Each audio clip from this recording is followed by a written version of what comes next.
और सरकार का अहम तरीन फैसला जो है वो बड़ा अहम है, क्योंकि आज बाद दोपहर यानी 2 बजे के बाद पूरे यूनियन टेरिटरी जम्मू कश्मीर के अंदर वीकेंड लॉकडाउन के बजाय अब फ्राइडे से ही लॉकडाउन शुरू होगा।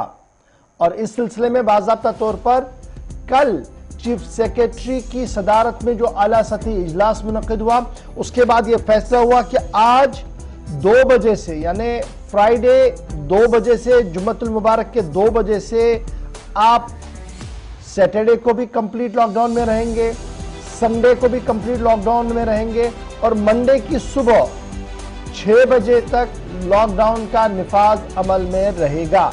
यानी कमोबेश 60 घंटे के लॉकडाउन का ऐलान कल सूबाई इंतजामिया कश्मीर, सूबाई इंतजामिया जम्मू की तरफ से किया गया, क्योंकि ओमिक्रॉन, कोविड और इसकी जो सूरत हाल उभर कर सामने आ रही है, दूसरी वेव के मुकाबले में तीसरी वेव में लगातार केसेस बढ़ रहे थे और इस सिलसिले में यह ऐलान किया गया कि लॉकडाउन शुरू होगा जी आज 2 बजे से मंडे सुबह 6 बजे तक। और इसमें कंप्लीट रेस्ट्रिक्शंस कर दी गई हैं। नॉन एसेंशियल सर्विसेज मुकम्मल तौर पर बंद रहेंगी और एसेंशियल सर्विसेज को भी ज़ाब्ते के तहत चालू रखने की बात कही गई है।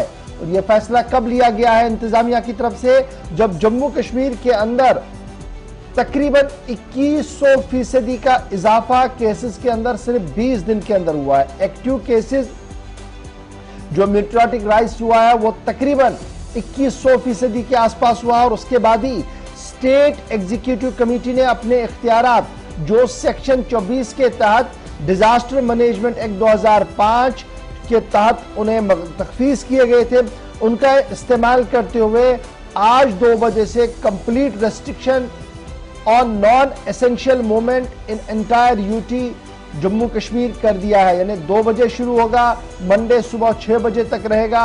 ऑर्डर कल चीफ सेक्रेटरी जो चेयरमैन एसईसी भी हैं उनकी तरफ से जारी कर दिया गया है। इसमें हामिला खवातीन, मुलाजमीन, उन्हें एग्जेम्प्ट किया गया है जी फिजिकल अटेंडेंस के लिए। अगर कोई हामिला खातून है या सरकारी मुलाजिम भी है वो उसको उन सबको एग्जेम्प्ट किया गया है कि आप फिजिकल अटेंडेंस के लिए नहीं जाएंगे और कोशिश करेंगे कि वर्क फ्रॉम होम हो। उन्हें अलाउ किया गया है कि वर्क फ्रॉम होम हो। उसके साथ साथ नेसेसरी सर्विसेज जो रहेंगी, जो एसेंशियल सर्विसेज हैं, उनमें किसी तरीके की खलल ना हो, इस सिलसिले में भी ऑर्डर के अंदर वाजिया रहनुमा खतूत जारी कर दिए गए हैं। श्रीनगर इस वक्त सबसे ज्यादा केसेस सामने आ रहे हैं, जहां पर 7360 से ज्यादा केस एक्टिव केसेस सामने हैं। जम्मू जिले के अंदर 6675 केसेस सामने आए हैं अभी तक की खबर है। और इसी तरीके से बारामुल्ला की जब आप बात करेंगे 4619 केस एक्टिव केसेस अभी हमारे पास है। बड़गाम जिले के अंदर 2553 केस हमारे पास है।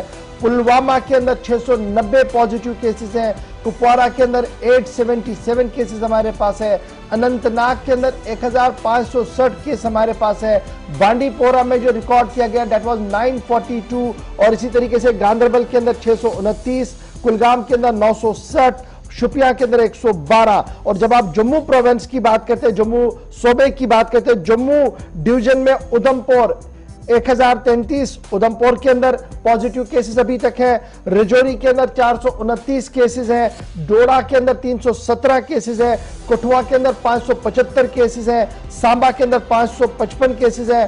किश्तवाड़ 114, रामबन 308 और उसके साथ साथ रामबन 117, पुंछ 308 और रियासी 357 केसेस के साथ इस वक्त फिर इस तरीके की बन रही है। और इन्हीं हालात को देखते हुए जो पहले वीकेंड लॉकडाउन लगाया गया था, अब उसमें जिस तरीके की सूरत हाल उभर कर सामने आई कि ओमिक्रॉन के केसेस भी आए और दूसरे मामला भी बढ़ रहे हैं, उन सभी चीजों पर लगाम कसने के लिए फिलहाल सूरत हाल ये है कि कल ही जिला तरक्याती कमिश्नर ने भी इशारों में इस बात का खुलासा किया था कि व्हाट्सएप इंडस्ट्री के अंदर जो लोग पढ़ते हैं और फिर बयानात जारी करते हैं उससे कंफ्यूजन पैदा हुआ। जबकि सूरत हाल ये है कि अगर एहतियात नहीं बरता गया तो हाथों से सूरत हाल निकलकर एक संगीन रुख इख्तियार कर सकती है। वो सूरत हाल ना बने, इंतजामिया ने आज 2 बजे से एहतियातन लॉकडाउन का ऐलान कर दिया है। तो आप सबसे भी दरख्वास्त ये रहेगी कि आप सुबह अगर निकलेंगे काम के लिए तो आप कोशिश कीजिएगा कि 1:30-2 बजे से पहले पहले आपका काम निपट जाए, आप घर वापस आए और कंप्लीट लॉकडाउन जो नॉन एसेंशियल सर्विसेज हैं उसको किया जाए, ताकि जम्मू कश्मीर की जिस रफ्तार के साथ ये फैल रहा है ये रफ्तार किसी न किसी तरीके से कम हो। अभी वादी कश्मीर के अंदर क्योंकि माइनस टेम्परेचर चल रहा है, दर्जा हरारत भी अपने तरीके से हो रहा है, तो उसकी वजह से छाती, खांसी, अमराज जो दीगर अमराज है उसमें भी इजाफा हो रहा है और 5 से 8 दिन रूटीन इन्फ्लुएंजा को भी ठीक होने में लग रहा है। तो उसकी वजह से भी एक कियोस, कंफ्यूजन पूरे शहर के अंदर है। एहतियात बरतिएगा, घर बैठिएगा, सलाह मशवरा डॉक्टर के साथ लीजिएगा, टेलीफोनिक सलाह मशवरा लीजिएगा और जो तिब्बी माहिरीन की तरफ से मशवरा दिया जाएगा उस पर सख्ती के साथ अमल कीजिएगा। दूसरी बात जो देखने को मिल रही है, जो माइक्रो कंटेनमेंट जोन है, कंटेनमेंट जोन्स बनाए गए हैं, वहां पर भी ज़ाब्ते के तहत जो है खिलाफ वर्जियां की जा रही हैं, ज़ाब्ते की खिलाफ वर्जियां की जा रही है, लोगों की तरफ से सरकार अपने तरीके से जरूर उसे एनफोर्स करने की कोशिश की जा रही है। तो वहां पर भी हाथ जोड़कर यही दरखास्त कि उसको जरा नजरअंदाज ना कीजिएगा, क्योंकि आप एक बार उसे नजरअंदाज करेंगे तो हालात और ज्यादा अबतर आपके इलाके के अंदर हो सकते। तो एहतियात बरतिएगा, क्योंकि आज 2 बजे से फिलहाल लॉकडाउन का ऐलान entire union territory Jammu Kashmir के अंदर सूबाई और मरकजी इंतजाम की जो जिम्मेदार है, चीफ सेक्रेटरी है, उनकी तरफ से जारी ऑर्डर कर दिया गया है। जी आसिफ, कुल मिलाकर आप देखेंगे तो इन अहकामात के मुताबिक जो मुसाफिर या प्राइवेट ट्रांसपोर्ट है, कारोबारी मराकज़, तिजारती मराकज़, वो भी आज बंद रहेंगे, लेकिन ये गैर ज़रूरी तौर पर, यानी ज़रूरी सप्लाई कहीं मुतासर ना हो, ये मेंशन ऑर्डर में साफ कर दिया गया है। और लॉकडाउन का इतलाक जब होगा तो न सिर्फ मुसाफिर ट्रांसपोर्ट बल्कि प्राइवेट गाड़ियों को भी चलने की इजाज़त नहीं दी जाएगी और आवाम से कहा गया है कि वो गैर जरूरी तौर पर घरों से बाहर आने से गुरेज करें और मास्क का बखूबी इस्तेमाल किया जाए, जिसके बिना शायद इस वक्त एक गुनाह सा साबित हो जाएगा अगर आप घर से बाहर निकलते हैं। न सिर्फ गाड़ियों में सफर करने वाले लोग बल्कि समाजी दूरी को यकीनी बनाने पर उन लोगों पर भी जोर दिया जा रहा है जो रोजमर्रा के कामकाज में इस वक्त अस्पतालों के अंदर, बाजारों के अंदर, दीगर अवामी मकामात पर जहां पर रूटीन वाइज कामकाज चलते हैं वहां पर नकलो हरकत उनकी होती है।